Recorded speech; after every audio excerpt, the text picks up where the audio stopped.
Hola, te saluda Renato Corro y esta presentación es un brevísimo resumen del capítulo 5, Martirio y Misiones, del libro de Dalton Thomas, que tiene el título de Martirio, Misiones y la misión de la Iglesia. Y en este capítulo vamos a hablar básicamente de la estrecha correlación entre las misiones y el martirio. Y también vamos a equipar nuestro corazón y mente para pensar como Cristo. El martirio y las misiones están estrechamente relacionados. Se ha visto a lo largo de la historia de la Iglesia que a medida que incrementa el martirio, el Evangelio del Reino penetra con mayor vigor y fortaleza y prosperidad en las naciones. Este es un hecho muy claro a lo largo de la historia, pero también la Iglesia fue fundada en sangre. Los primeros discípulos tuvieron el privilegio de poner su vida por Jesús, de tal manera que el llamado al martirio es un elemento integral del Evangelio, no es un elemento opcional, es un elemento que el Señor Jesús siempre se encargó de enseñar, de tal manera que él discipulaba a sus seguidores de manera estrecha, hablando con toda claridad del alto privilegio del martirio. De hecho, quiero comentar que en el reinado del milenio el Señor Jesús va a reinar con los mártires. ¿Qué mejor que un reinado con todos aquellos que dieron su vida por la causa de Jesús?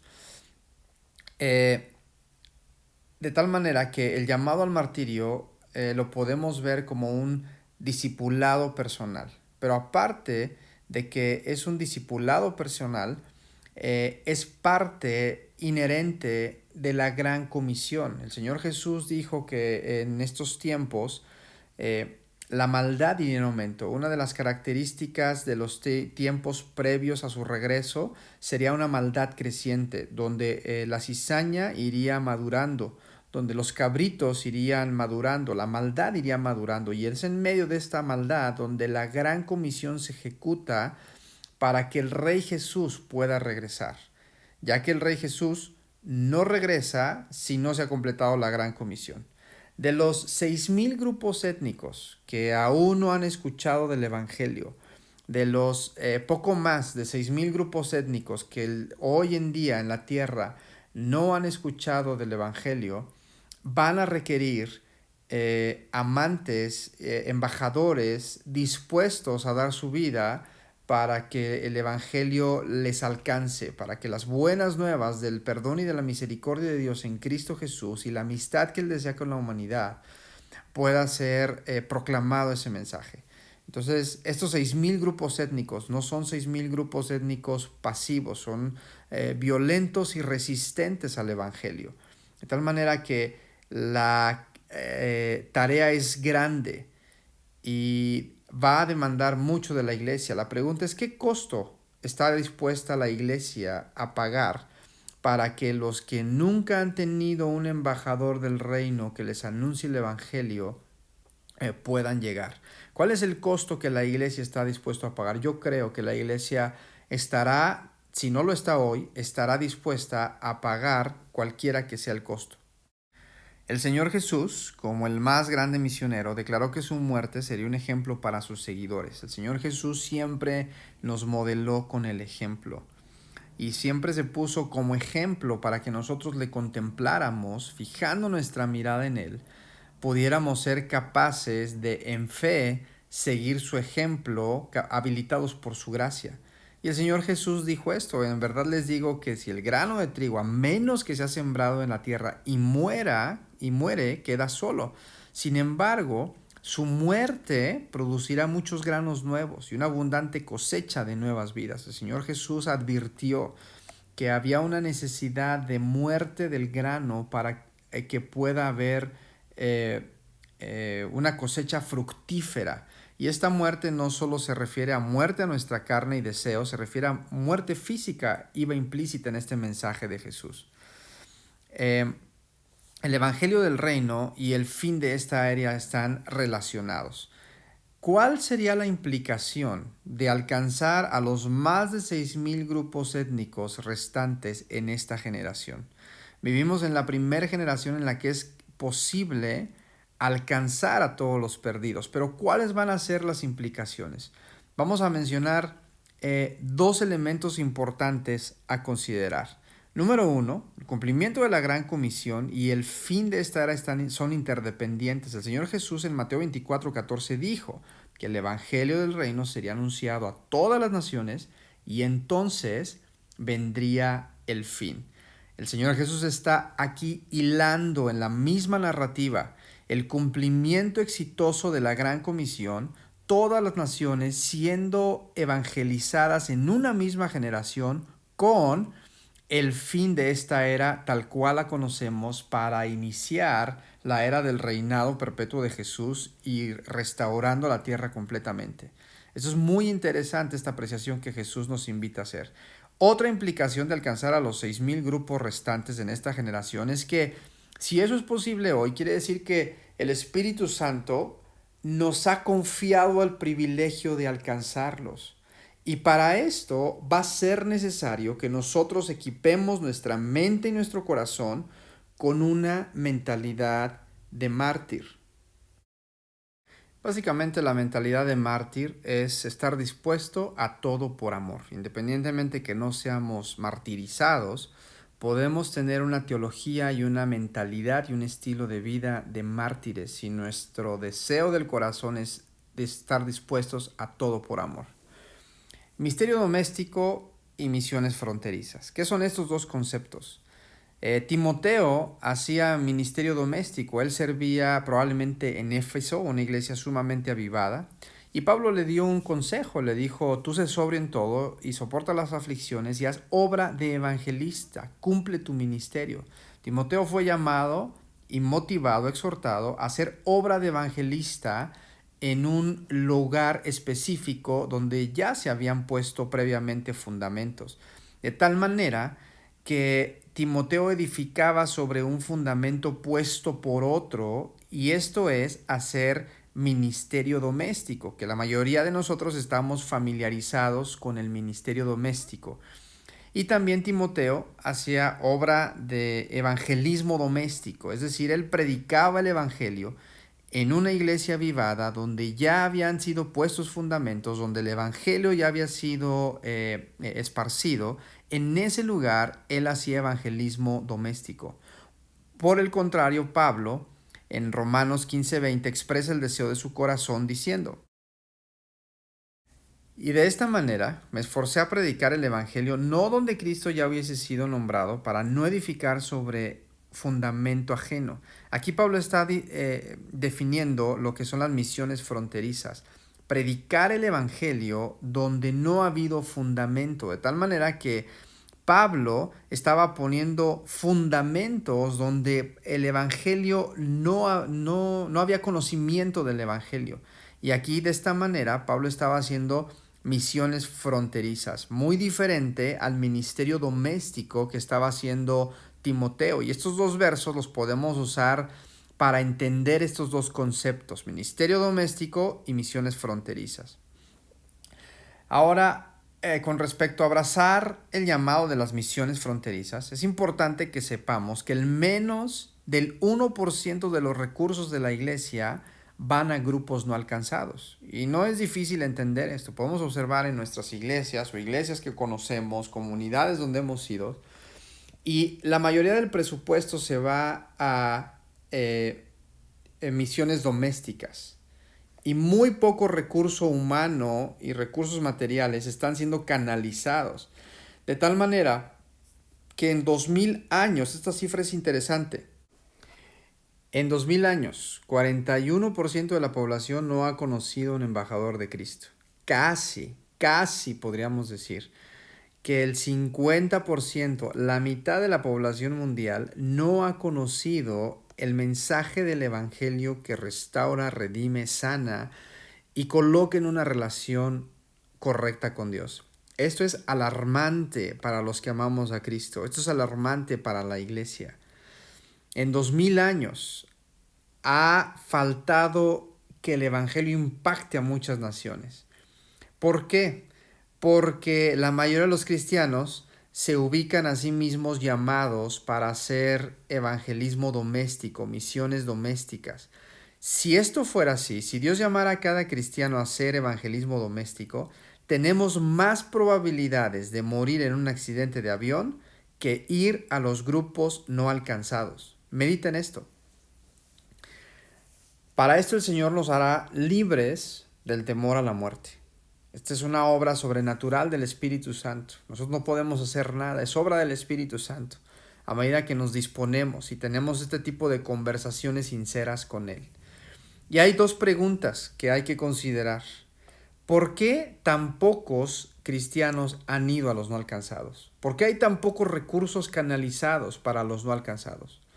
Y otra pregunta es, ¿por qué siguen hoy en día, después de 2000 años de historia de la iglesia, por qué hay tantos grupos étnicos, más de 6000, no alcanzados, que no han conocido la dulzura de Jesús, que no tienen aún una relación correcta con Dios? Medita en estas dos preguntas. Y vamos a ver que la respuesta es sencilla. La palabra se llama temor. Tenemos temor a la pérdida, temor al dolor y temor a la muerte. Y con esta perspectiva realmente no vamos a lograr mucho, pero gracias a Dios por la obra del Espíritu Santo. La autopreservación nos roba el privilegio de una dulce adoración, de una profunda adoración. Y con temor no vamos a lograr nada. Si nos dejamos guiar por las emociones de temor. De tal manera que el Espíritu Santo va a obrar en este punto en la iglesia. Porque para abrazar el llamado a misiones fronterizas, se requiere que podamos ser libres de temor y abrazar la mentalidad de mártir. Ahí disculpen, en la imagen falta la D, no alcanzó el texto. Pero para abrazar el llamado a misiones fronterizas se requiere ser libres del temor para poder abrazar una mentalidad de mártir. Un ejemplo es la mujer que vertió el alabastro a los pies de Jesús. Tenía mentalidad de mártir. Ella no fue martirizada, pero ella en su mente estaba dispuesta a todo por amor. Y es el tipo de mentalidad que el Espíritu Santo va a infundir a su iglesia. Los testimonios de todos los que han respondido y encontrado que Jesús es más valioso que la vida misma son alicientes y son testimonios que hoy en día la iglesia necesita recobrar. Son testimonios que nos van a infundir y contagiar valor y vigor para darlo todo por el Señor. Uno de estos ejemplos que inspiran es el ejemplo de John G. Paton, que él fue enviado a las Islas Nuevas Hébridas, que es el nombre con el que se conocían las Islas Vanuatu, donde había tribus de caníbales. Y este hombre fue enviado, él perdió su familia, esposa, hijos, él fue golpeado y él llegó a un lugar donde ya había antecedente de gran hostilidad contra otros misioneros que no llevaban ni creo que un día en ese lugar y ya habían sido brutalmente asesinados y devorados por caníbales. Y John G. Paton decidió ir a ese lugar siguiendo la dirección del Espíritu Santo, y la revelación de la dignidad de Cristo fue el sustento que lo envió. La compasión por el perdido fue su motivación, y la mentalidad de mártir fue lo que lo inspiró a darlo todo en ese lugar para que otros conocieran del Señor. Ahora, a medida que estamos llegando al final de esta presentación, les invito a que mediten en cómo podemos invertir nuestro todo por la fama de Cristo y a tener estas conversaciones con el Señor si realmente Él nos está llamando a hacer misiones fronterizas y a ir a los grupos no alcanzados y completar la gran comisión para el glorioso regreso de Cristo. Para esto debemos tener una teología de mártir. Este es el ingrediente necesario para completar lo que los apóstoles iniciaron. Nosotros estamos cargando una estafeta del pasado. Y esta estafeta incluye que nosotros nos mentalicemos con esta teología, con este estilo de vida de mártir. Todo por amor. La teología de mártir fue esencial en un principio. Cuando la iglesia fue fundada con la sangre de los mártires, desde Juan el Bautista, desde Esteban, desde el inicio hubo sangre por medio, sangre derramada desde el inicio. Y también este será esencial, la teología de mártir será esencial al final. Y también esta teología de mártir es el estándar de nuestro llamado. Es la manera en la que el Señor Jesús nos llamó a seguirle. Él fue siempre como un buen pastor muy claro en su llamado y advirtiéndonos que el llamarle implicaría sufrir, pero obviamente también nos habló del gozo de ser restaurados en nuestra relación con Dios. Y la teología de mártir también es esencial para llamar a otros, es el estándar para llamar a otros. Así es como Jesús lo hizo. Él le avisó a Pablo la manera en la que iba a sufrir por él, le avisó a Pedro la manera en la que iba a morir por él, advirtió a todos sus seguidores del sufrimiento físico, pero de la gran gloria y las recompensas después de la resurrección. Y les enseñó a poner sus ojos en las cosas por venir. Hoy en día el martirio no está siendo enfatizado en la iglesia, pero ese no es el punto, si la iglesia lo habla o no. El punto es si la Biblia lo habla o no, si Jesús lo enseñó o no.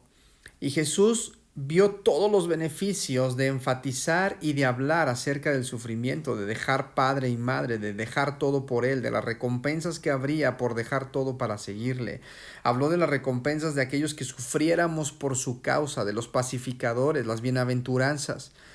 Pero hay un efecto de no enfatizar lo que la Biblia enfatiza. Cuando en nuestras conversaciones no enseñamos acerca del martirio, entonces la iglesia no está preparada para las presiones implícitas en el cumplimiento de la Gran Comisión. La Gran Comisión, ejecutada, llevada a cabo en los miles de grupos étnicos que no conocen del Señor, va a tener resistencia, va a tener enemigos, va a tener obstáculos. Y si no hablamos del martirio, la iglesia no estará preparada para las presiones propias de ir y llevar el evangelio a los grupos étnicos no alcanzados. Y como hemos dicho anteriormente, la evangelización del mundo va a requerir la sangre de la iglesia.